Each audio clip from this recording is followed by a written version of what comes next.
ஆண்டவருக்குள் பிரியமான சகோதர சகோதரிகளே, திருப்பலியில் இணைவோம், திரு அவையில் உயர்வோம் என்கிற ஒரு சிறப்பான சிந்தனையில் பயணித்து கொண்டிருக்கிற உங்கள் ஒவ்வொருவரையும் இந்த அருமையான நாளில் ஆண்டவருடைய பெயராலே வாழ்த்தி வரவேற்கிறோம்.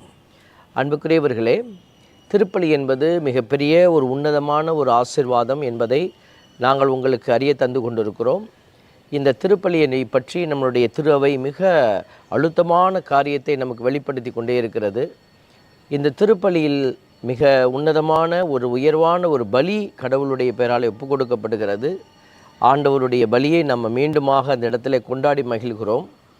இந்த பலி வெறும் ஒரு சடங்கு முறை மட்டுமல்ல, அது நம்முடைய வாழ்வியல் தளங்களை மாற்றக்கூடிய ஒரு அற்புதங்களை உள்ளடக்கி இருக்கிறது. அது ஜெபத்தினுடைய உச்சக்கட்ட ஒரு முறையாக இருக்கிறது. ப்ரேயர் அப்படின்னு சொல்லி நம்ம சொல்லுவோம். ப்ரேயர் பண்ணுறது எப்படி, நிறைய பேருக்கு தெரியாது. ப்ரேயர் பண்ணுறது நிறைய பேர் எங்கிட்ட கேட்பாங்க, இப்படி பண்ணலாமா, இப்படி ஜபிக்கலாமா, இந்த மாதிரி எதை சொல்லி ஜபிப்பது. சில பேர் கேட்பாங்க, இறை வார்த்தையில் எந்த வார்த்தையை சொல்லி நான் ஜெபம் பண்ணுவது, இப்படியெல்லாம் கேட்பாங்க. ஜெபத்தை பற்றி நம்ம நிறைய பேசியிருக்கிறோம். ஜெபத்தினுடைய ஒரு முழுமையான ஒரு அடையாளம் எது அப்படின்னா திருப்பலி. அந்த திருப்பலி நிறைய பேருக்கு அது ஒரு வெறுமையான பலியாக மாறிப்போவதனுடைய காரணம், அதனுடைய அடிப்படை தன்மைகள் எதுவுமே புரியாமல் நம்ம அந்த பூசையில் நின்று அந்த திருப்பலியில் பங்கேற்பதும், அந்த திருப்பலியில் எந்த விதமான ஒரு உணர்வற்ற ஒரு நிலையை வெளிப்படுத்துவதனால தான் அந்த திருப்பலி அநேகருக்கு அது ஒரு வெறுமையான பலியாக மாறி போயிருக்கிறது. திருப்பலி தன்னிலையிலே நிறைவுள்ளதாக இருக்கிறது. அதனால தான் நம்ம அதை தகுதியான விதத்தில் அதை அணுகி அந்த திருப்பலி நமக்கு கொடுக்குற நிறைவான ஆசீர்வாதங்களை பெற்றுக்கொள்ள வேண்டும் என்பதற்காக நம்ம இதெல்லாம் பேசிக்கொண்டே இருக்கிறோம். இதெல்லாம் எதுக்கு ஃபாதர் பேசுகிறாரு, இதெல்லாம் சொல்லி எங்களுக்கு என்ன புரிய போகுது அப்படின்னு நீங்கள் நினைக்கக்கூடாது. திருப்பலி ஒவ்வொரு கட்டமாக அது பிரிக்கப்பட்டிருக்கிறது. தொடக்க உரை, திருப்பலியினுடைய தொடக்க வழிபாடு. அந்த தொடக்க வழிபாட்டில் மூவர் தெய்வத்தின் பெயரால் மக்களை வரவேற்பது, பாவ மன்னிப்பு வழிபாடு அது உள்ளே இருக்கும். அதை தொடர்ந்து இறைவார்த்தை வழிபாடு ஆரம்பிக்கும். அந்த இறைவார்த்தை உங்களுக்கு உடைத்து கொடுக்கப்படும். இறைவார்த்தை உடைத்து கொடுக்கப்பட்ட பிறகு காணிக்கை வழிபாடு ஆரம்பமாகும். அங்கே மக்களுடைய காணிக்கைகள் ஏற்கப்படும். இந்த பலிப்பொருள்கள் எல்லாம் காணிக்கைகளாக அந்த இறை மக்களுடைய விண்ணப்பங்களோடு ஏறெடுக்கப்படும். அது காணிக்கை வழிபாடு. அதை தொடர்ந்து நற்கருணை வழிபாடு ஆரம்பமாகும். அந்த நற்கருணை வழிபாட்டுக்குள்ளே ஒரு பெரிய அற்புதமான நிகழ்வுகள் நடக்கிறது. அந்த நற்கருணை வழிபாடு முடிந்த பிறகு நற்கருணை பகிரப்படும். அப்புறம் இறுதி வழிபாடு நடக்கிறது. இப்படித்தான் அந்த திருப்பலியானது அமைக்கப்பட்டிருக்கிறது. அதில் தான் இப்போ நம்ம ஒவ்வொரு பகுதியாக பார்த்து கொண்டு வருகிறோம். இப்போ நற்கருணை வழிபாடு அப்படிங்கிற தளத்துக்குள்ளே நம்ம நின்று கொண்டு பேசி கொண்டு இருக்கிறோம். இந்த நற்கருணை வழிபாடு என்கிற பகுதி எவ்வளோ ஒரு முக்கியத்துவமான ஒரு பகுதியாக அமைக்கப்பட்டிருக்கிறது என்பதை நான் விளக்கி சொல்கிறதை இப்போ ஃபாலோ பண்ணுற உங்களுக்கு புரிந்திருக்கும். அதாவது திருச்சபை ஏதோ ஒரு ப்ரேயரை சும்மா அப்படி ஒரு 4 லைன் எழுதி நமக்கு கொடுத்து நமக்கு விட்டுடலை. அதில் ஒரு முக்கியமான ஜெபங்களை அவர்கள் எவ்வளவு அழுத்தமாக ஆழமாக அவர்கள் அதை உணர்ந்து எழுதி வைத்திருக்கிறாங்க. அதற்கான ஒரு புத்தகத்தை தான் நீங்கள் இப்போ பார்க்குறீங்க. ஒரு பெரிய ஒரு மிசல் என்று சொல்லக்கூடிய இந்த புஸ்தகத்தை தான் நம்ம பயன்படுத்தி கொண்டு இருக்கிறோம். இவ்வளவும் ஜெபங்களாகத்தான் இருக்கிறது. இந்த புஸ்தகம் பூராவே திருப்பலியை ஒப்பு கொடுக்குற முறைகளும் ஜெபங்களும் தான். அதனால் அதைத்தான் உங்களுக்கு நாங்கள் இப்பொழுது சொல்லிக் கொடுத்து கொண்டே இருக்கிறோம். இதை நீங்கள் கேட்குற போது இதுக்குள்ளே இவ்வளவு இருக்கிறது என்பதை நீங்கள் தெரிந்து கொள்ள வேண்டும். இப்போ நற்கருணை வழிபாட்டுக்குள்ளே வருகிற போது அதில் தொடக்க உரை என்று சொல்லி ஒரு ஜெப முறை ஒன்று இருக்கிறது. ஆண்டவர் உங்களோடு இருப்பாராக, அதைத்தான் நான் உங்களோட பேசிக்கிட்டே இருக்கிறேன். அதில் 4 நற்கருணை மன்றாட்டு கொடுத்துருக்குறாங்க. அந்த 4 நற்கருணை மன்றாட்டிலையுமே இந்த தொடக்க உரை 2வது நற்கருணை மன்றாட்டிலையும் 4வது நற்கருணை மன்றாட்டிலையும் பொதுவாக அதில் இடம் பிடித்திருக்கிறேன். மற்ற இதில் பொதுவானதாக நிறைய கொடுத்துருக்குறாங்க. சைடில் நிறைய தொடக்க உரை கொடுத்துருப்பாங்க வித்தியாசமான சூழல்களில் பயன்படுத்தி கொள்வதற்கு. இப்போ அந்த 2ஐயும் நம்ம பார்த்துட்டோம். 2வது 4வது தொடக்க உரை என்னங்கிறத நம்ம பார்த்துட்டோம். இப்போது ஒவ்வொரு காலத்திற்கும் ஏற்றவாறு தொடக்க உரைகள் வைக்கப்பட்டிருக்கிறது. அதை இப்பொழுது உங்களுக்காக நாங்கள் வாசித்து நான் காட்டப்போகிறேன். இது நீங்கள் புரிந்து கொள்வதற்காக, அதாவது நம்ம எவ்வளவு தூரம் இந்த அழுத்தமாக இந்த வார்த்தைகள் எல்லாம் அவங்க பயன்படுத்தி இருக்கிறாங்க, இதெல்லாம் எப்படி ஜெபமாக நம்மளும் பயன்படுத்தலாம். இது யாரும் பயன்படுத்தக்கூடாது அப்படின்னு எந்த சட்டமும் கிடையாது. அதனால் இதன் தனிப்பட்ட விதமாக நீங்கள் என்ன செய்யலாம், உங்கள் கோயிலில் புஸ்தகம் இருக்கும், ஃபாதர்கிட்ட கேட்டு அந்த ஜெபங்களை எழுதி கூட வீடுகளிலே கூட நீங்கள் படித்து பயன்பெறலாம். நீங்கள் ஒரு புஸ்தகத்தை வாங்கி வீட்டில் வச்சுக்கிட்டால் தப்பு கிடையாது. நீங்கள் பூசை தானே வைக்கக்கூடாதே ஒழிய நீங்கள் இதை படிப்பதனால எந்த தவறும் கிடையாது. அதனால் இதில் இருக்கக்கூடிய ஆழமான நிலைகளை நம்ம இந்த இடத்துல உணர்த்த விரும்புகிறோம். அப்போ இந்த தொடக்க உரைன்னு சொல்லக்கூடிய அந்த ஆண்டவர் உங்களோடு இருப்பாராக, ஆன்மாவோடும் இருப்பாராக, இதயங்களை மேலே எழுப்புங்கள், ஆண்டவரிடம் எழுப்பியுள்ளோம், நம் இறைவனாகிய ஆண்டவருக்கு நன்றி கூறுவோம், அது தகுதியும் நீதியுமானதே என்று சொல்லிட்டு ஆண்டவரே தூயவரான தந்தையேன்னு ஒரு குருவானவர் அந்த ஜெபத்தை ஆரம்பிப்பார். அது பாருங்கள், எத்தனை ஜெபங்கள் அதை கொடுத்துருக்குறாங்க பாருங்கள், எத்தனை ஜெபம். அதைத்தான் இப்பொழுது உங்களுக்கு சொல்ல போகிறேன். திருவருகை காலத்தினுடைய தொடக்க உரையாக ஒரு மன்றாட்டு ஜெபம் கொடுக்கப்பட்டிருக்கிறது. அது கிறிஸ்துவின் இரு வருகைகளை அடையாளப்படுத்துகிறது. அதுக்காக ஒரு தொடக்க உரை. அடுத்ததாக பார்க்கிற பொழுது திருவருகை காலத்தினுடைய தொடக்க உரை 2ன்னு சொல்லி கொடுத்துருக்குறாங்க. அது கிறிஸ்துவை இருமுறை எதிர்பார்த்தல் என்கிற ஒரு தலைப்பில் அது கொடுக்கப்பட்டிருக்கிறது. இந்த 2 தொடக்க உரையும் திருவருகை காலத்திற்கான தொடக்க உரையாக அமைகிறது. அடுத்ததாக நம்ம பார்க்குறோம் ஆண்டவருடைய பிறப்பின் தொடக்க உரை. அது ஒளியாம் கிறிஸ்து என்கிற தலைப்பில் அந்த தொடக்க உரை ஜெபமானது கொடுக்கப்பட்டிருக்கிறது.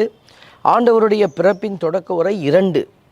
அதில் பார்த்திங்கன்னா மனிதராகி எல்லாவற்றையும் புதுப்பித்தல் என்கிற தலைப்பில் அந்த ஒரு தொடக்க உரை கொடுக்கப்பட்டிருக்கிறது ஜெபம்.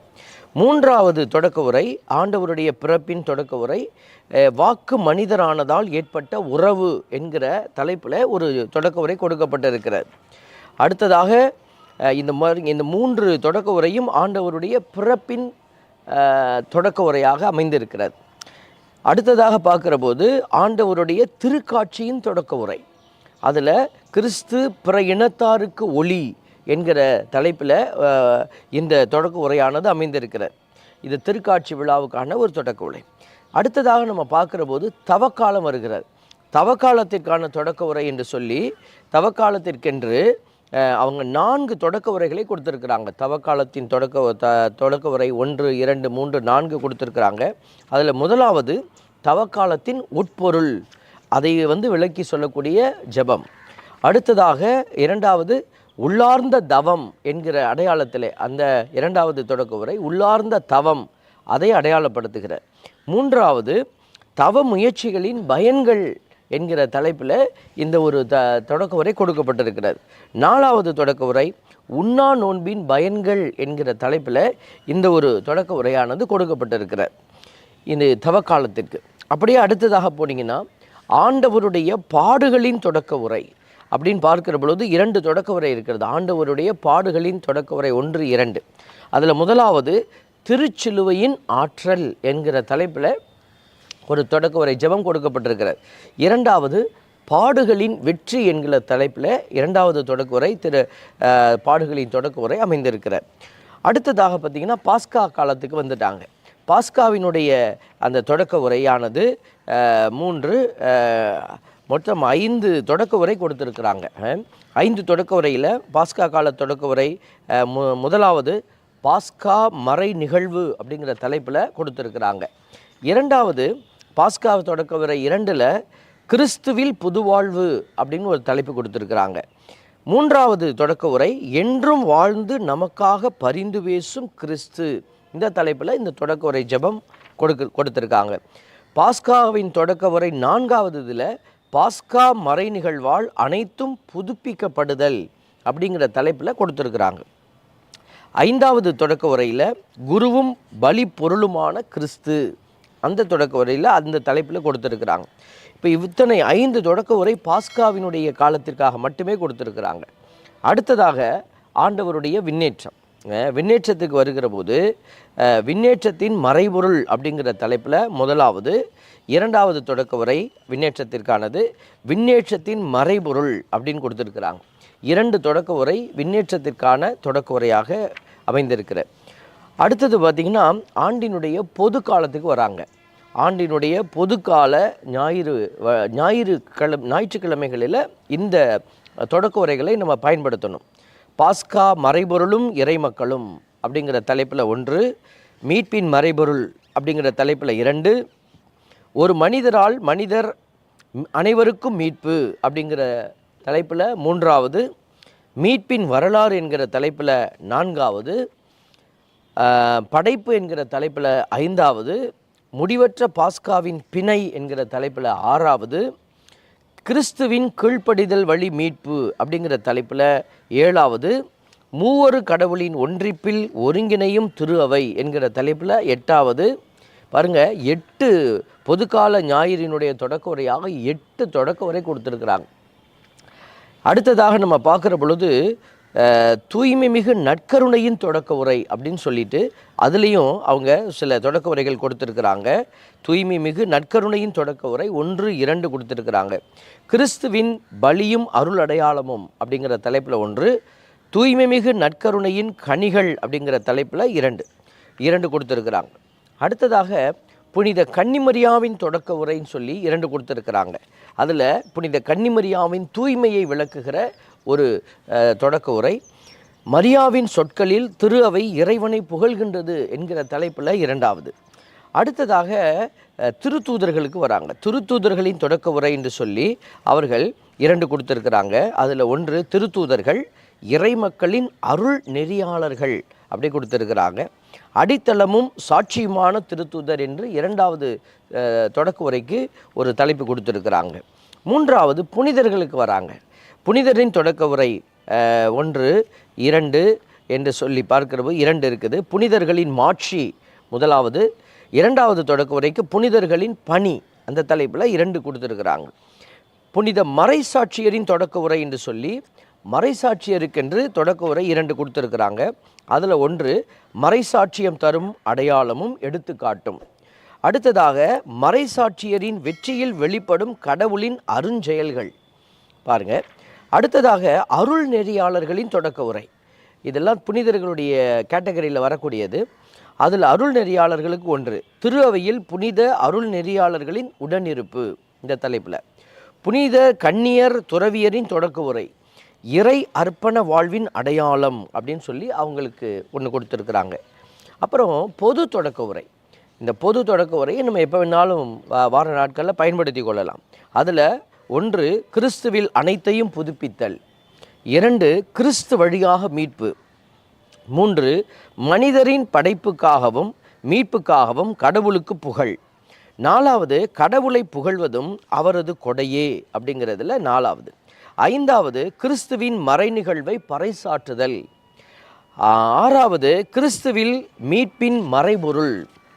இந்த 6 பொது தொடக்க உரையும் பார்த்திங்கன்னா ஒவ்வொரு தலைப்பில் கொடுத்துருக்குறாங்க. அடுத்தது இறந்தோருக்கான தொடக்க உரை. இறந்தோருக்கு திருப்பலி நம்ம வைக்கிற போது இந்த தொடக்க உரைகளை பயன்படுத்த அவங்க கொடுத்துருக்குறாங்க. அது பாருங்கள் எத்தனை இருக்கிறது அப்படின்னா மொத்தம் 5 தொடக்க உரை கொடுத்துருக்குறாங்க. அது கிறிஸ்துவில் உயிர்த்தெழுவோம் எனும் எதிர்நோக்கு 1வது தலைப்பில். 2வது தொடக்க உரை நாம் வாழ்வு பெற கிறிஸ்து இறந்தார் அப்படிங்கிற தலைப்பில். 3வது மீட்பும் வாழ்வுமான கிறிஸ்து, இது 3வது. 4வது தொடக்க உரை மன்னக வாழ்வினின்று விண்ணக மாட்சி நோக்கி. 5வது தொடக்க உரை கிறிஸ்துவின் வெற்றியால் நமக்கு உயிர்ப்பு. பாருங்கள் பிள்ளைகளே, இதெல்லாம் நான் எதுக்கு உங்களுக்கு வாசித்து காட்டுறேன் அப்படின்னா, இதெல்லாம் அவங்க ஏதோ வேலை இல்லாமல் உட்காந்து எழுதியிருக்க மாட்டாங்க இல்லையா. இதெல்லாம் வந்து திருச்சபையில் இங்கே தமிழில் மட்டும் இல்லை எல்லா மொழிகளிலும் இதே மிசல் இதே திருப்பலி புத்தகம்தான் பயன்படுத்தப்பட்டு இந்த தலைப்பில் தான் எல்லாரும் பூசை வச்சுக்கிட்டு இருக்கிறாங்க. இந்த வார்த்தைகளை தான் பயன்படுத்தி கொண்டு இருக்கிறாங்க. இப்போ இவ்வளவு தொடக்க உரைகளையும் நம்ம அறிந்திருக்கிறோமா முதல்ல பாருங்கள். அதுக்காகத்தான் உங்களுக்கு நான் இவ்வளோ இதையும் நான் தலைப்பை சொல்கிறேன். தலைப்பை மட்டும்தான் சொல்லியிருக்கிறேன். இனி வருகிற வாரங்களில் நம்ம என்ன செய்வோம், அது உள்ளார்ந்த அர்த்தத்தில் எப்படி அமைக்கப்பட்டிருக்கிறது அப்படிங்கிறத உங்களோட நாங்கள் பகிர்ந்து கொள்ள போகிறோம். இப்போ இது உங்களுக்கு இவ்வளவு விஷயங்கள் இதில் ஒரு பெரிய ஒரு அமைப்பு இதில் கட்டமைப்பு இது உருவாக்கி கொடுத்துருக்குறாங்க அப்படிங்கிறது இப்போது உங்களுக்கு தெரிஞ்சிருக்குது அப்படின்னா கண்டிப்பாக இதை நீங்கள் என்ன செய்யணும், மற்றவர்களுக்கு புரிய வைக்கணும். நீங்கள் புரிஞ்சுக்கிட்டிங்கன்னா அடுத்தவங்களுக்கு சொல்லி புரிய வச்சு திருப்பலிக்குள்ளே இவ்வளோ பெரிய விஷயங்கள் இருக்கிறது அப்படிங்கிறத நாம் உணர்ந்து மற்றவங்களுக்கு உணரச் செய்து அதனுடைய ஆற்றலை நாம் தான் போய் பெற்றுக்கொள்ளணும், அதை உணர்ந்து பெற்றுக்கொள்வோம் அப்படிங்கிற ஒரு பாடத்தை நீங்கள் மற்றவங்களுக்கு சொல்லிக் கொடுத்து அநேகரை ஆண்டவர் பக்கமாக அழைத்து வர ஒரு கருவியாக நீங்களும் செயல்பட வேண்டும் என்று உங்களை அழைத்து இந்த செய்தியை நிறைவு செய்கிறோம். தொடர்ந்து உங்களோடு கூட நாங்கள் இந்த திருப்பலியோடு உட்பொருட்களை விலக்கி பயணிக்க விரும்புகிறோம். நீங்கள் விரும்புனீங்கன்னா இந்த செய்தியை மற்றவர்களுக்கும் பகிர்ந்து கடவுளுடைய சாட்சியாக மாற உங்களை அழைத்து இறைவனிடத்தில் உங்களுக்காக நாங்கள் தொடர்ந்து ஜெபிக்கிறோம். இறைவன் உங்களையும் கரம் பிடித்து வழி நடத்துவார். God bless you.